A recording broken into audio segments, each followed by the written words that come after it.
18 বছরের দীর্ঘ প্রতীক্ষার পর আজ 25 ডিসেম্বর দেশে ফিরলেন বিএনপির ভারপ্রাপ্ত চেয়ারম্যান তারেক রহমান। দীর্ঘ নির্বাসনের পর তারেক রহমানের এই প্রত্যাবর্তন বিএনপির নেতাকর্মীদের মধ্যে নতুন উদ্দীপনা নিয়ে এসেছে। রয়টার্স, আল জাজিরার মতো আন্তর্জাতিক গণমাধ্যম তারেক রহমানের এই প্রত্যাবর্তনকে বলছে দেশের সম্ভাব্য প্রধানমন্ত্রীর ঘরে ফেরা। ফেব্রুয়ারির নির্বাচনে প্রধানমন্ত্রী পদের অন্যতম প্রধান প্রতিদ্বন্দ্বী হিসেবে নিজের শক্ত অবস্থান জানান দিচ্ছেন তারেক রহমান। 60 বছর বয়সী তারেক রহমান অসুস্থ সাবেক প্রধানমন্ত্রী খালেদা জিয়ার ছেলে এবং বর্তমানে দলের ভারপ্রাপ্ত চেয়ারম্যান। আগামী 12 ফেব্রুয়ারির সংসদীয় নির্বাচনে তার দল শীর্ষস্থানে থাকবে বলে ব্যাপকভাবে ধারণা করা হচ্ছে।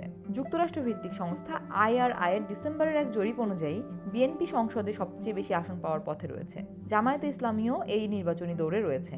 অন্যদিকে নির্বাচনে নিষিদ্ধ হওয়া শেখ হাসিনার দল আওয়ামী লীগ দেশ অস্থিতিশীল পরিস্থিতি তৈরির হুমকি দিয়েছে, যা ভোট প্রক্রিয়াকে ঝুঁকিতে ফেলতে পারে বলে অনেকে আশঙ্কা করছেন। তবে সম্প্রতি শেখ হাসিনা আন্তর্জাতিক এক গণমাধ্যমকে জানিয়েছেন তিনি চান দেশ পরিচালনার ভার যেন কোনো নির্বাচিত এবং রাজনৈতিক দলের হাতে থাকে।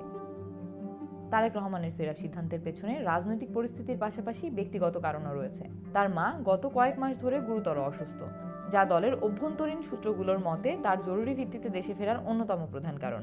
তারেকের দেশে ফেরা উপলক্ষে বিএনপির 50 লাখ নেতাকর্মী তাকে সংবর্ধনা দিতে জমায়েত হবে বলে জানিয়েছে বার্তা সংস্থা রয়টার্স।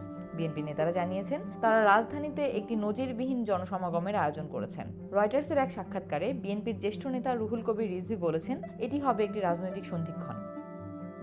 মানি লন্ডারিং এবং শেখ হাসিনাকে হত্যা ষড়যন্ত্র সহ শতাধিক মামলা ছিল তারেক রহমানের বিরুদ্ধে। 2008 সাল থেকে তারেক রহমান লন্ডনে বসবাস করছেন।